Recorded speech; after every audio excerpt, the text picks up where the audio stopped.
Hello student, this video is for class 7। ये आपकी हिंदी की पूरक पाठ्य पुस्तक है बाल महाभारत कथा। अब महाभारत कथा का हम इसमें पहला पेज पढ़ेंगे। इसमें आपको महाभारत के बारे में बताया गया है। महाभारत की कथा महर्षि पराशर के कीर्तिमान पुत्र वेद व्यास की देन है। महाभारत किसने लिखी है? वेद व्यास जी ने लिखी है, जो महर्षि पराशर के पुत्र थे। व्यास जी ने महाभारत की यह कथा सबसे पहले अपने पुत्र सुखदेव को कंठस्थ कराई थी और बाद में अपने दूसरे शिष्यों को। तो इस सबसे पहले व्यास जी ने किसको कंठस्थ कराई थी? सुखदेव जी, अपने पुत्र को और फिर अपने शिष्यों को। मानव जाति में महाभारत की कथा का प्रसार महर्षि वैशंपायन के द्वारा हुआ। तो ये महाभारत की कथा का प्रसार कहाँ हुआ? प्रसार महर्षि वैशंपायन द्वारा किया गया। वैशंपायन व्यास जी के प्रमुख शिष्य थे।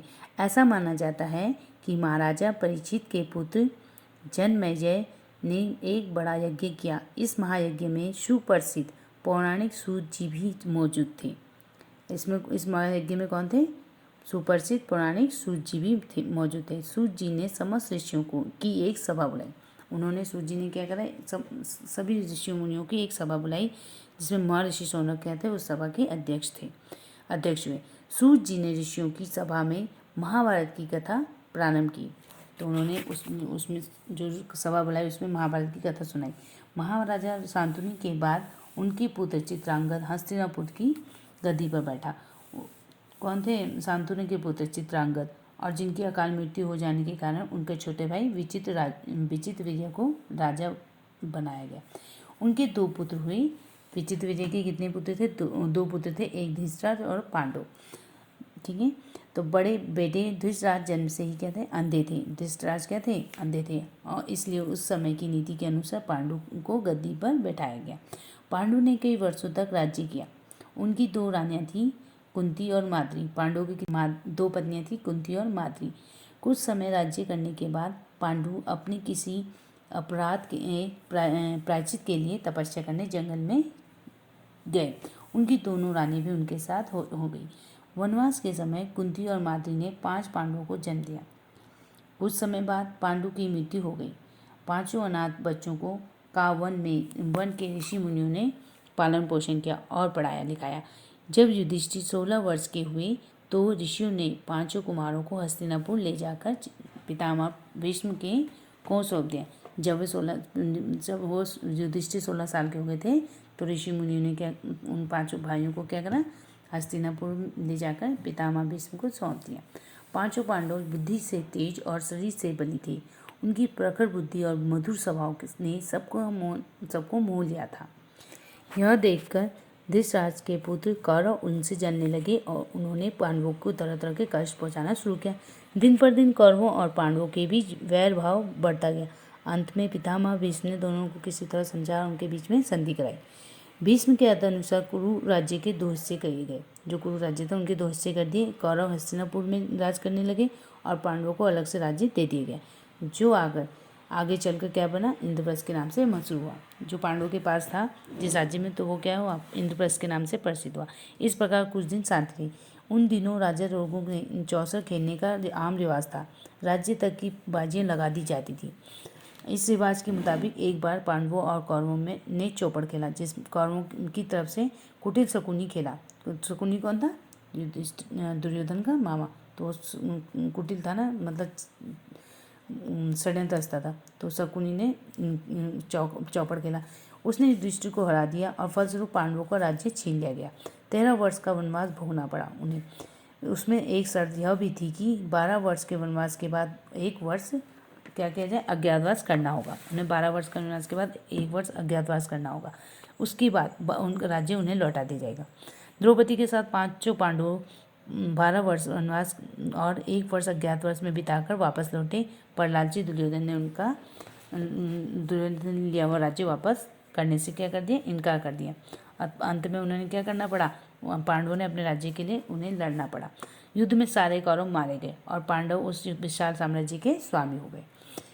इसके बाद 36 वर्ष तक पांडवों ने राज्य किया और फिर अपने पोते परीक्षित को पांडवों के पुत्र कौन थे? परीक्षित को राज्य देकर द्रौपदी के साथ वो तपस्या में हिमालय की ओर हिमालय चले गए थे। तो ये इस पेज में क्या था? महाभारत का संक्षिप्त था ये, ठीक है, महाभारत की संक्षिप्त कथा थी। इनको अलग अलग भागों में बांटा गया, इनको हम पढ़ाएंगे। पहला चैप्टर है इसका देवव्रत। देवव्रत कौन थे? देवव्रत थे राजा शांतनु के पुत्र, ठीक है, जो आगे चल के क्या बने? पितामह भीष्म के नाम से प्रसिद्ध हुए, ठीक है। तो आज उन्हीं के विषय में बताया गया है। देखो इस चैप्टर में क्या बताया है? गंगा एक सुंदर युवती का रूप धारण किए नदी के तट पर खड़ी थी। उनकी सौंदर्य और नव यौवन ने राजा शांतनु को मोह लिया था। गंगा बोली, राजन, आपकी पत्नी होना मुझे स्वीकार है, पर इससे पहले आपको मेरी शर्तें माननी होगी। क्या आप मानेंगे? राजा ने कहा, अवश्य। राजा शांतनु ने गंगा की सारी शर्तें मान ली। वचन दिया कि वह उसका पूर्ण रूप से पालन करेंगे। समय पाकर गंगा से शांतनु के कई तेजस्वी पुत्र हुए, परंतु गंगा ने उनको जीने नहीं दिया। बच्ची के पैदा होते ही वह उसे नदी में की बहती हुई धारा में फेंक देती थी। जो भी बच्चा होता था उन्हें क्या करती थी? वो नदी की धारा में फेंक देती थी और मुस्कुराती हुई शांतनु के महल में आ जाती थी। अज्ञा सुंदरी के इस व्यवहार से राजा शांतनु चकित रह जाते। उनके आश्चर्य और क्षोभ का परवाह ना रहता। शांतनु वचन दे चुके थे, इस कारण मन महसूस कर रह जाते। वो मतलब जो देखते कि जो बच्चा हो रहा है उसको क्या कर देती थी? नदी में फेंक देती थी। वो अपनी बातों वचन दे रखे थे, इसलिए वो कुछ पूछ नहीं पाते थे उससे। 7 बच्चों को गंगा ने इसी भांति नदी की धारा में बहा दिया। 8वां बच्चा पैदा हुआ। गंगा उसे भी लेकर नदी की तरफ जाने लगी तो शांतनु से रहा ना गया और बोले, माँ होकर अपने नादान बच्चों को अकारण ही क्यों मार दिया करती हो? तो उसने बोली, तब राजा शांतनु ने अपना मन खोल के बोल दिया कि माँ होकर तुम नादान बच्चों को क्यों मार देती हो बेमतलब को? यह घृणित व्यवहार तुम्हें शोभा नहीं देता।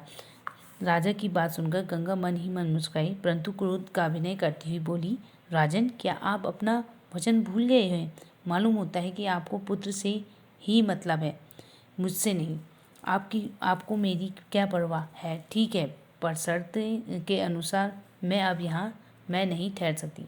तो उसने क्या बोला कि मैं आप यहाँ तुम, क्योंकि राजा ने वचन तोड़ दिया था ना कि उससे पूछ के कि ये बच्चे के बारे में पूछ के, तो उसने बोला कि मैं आपने वचन तोड़ दिया तो अब मैं यहाँ राजमहल में नहीं रह सकती।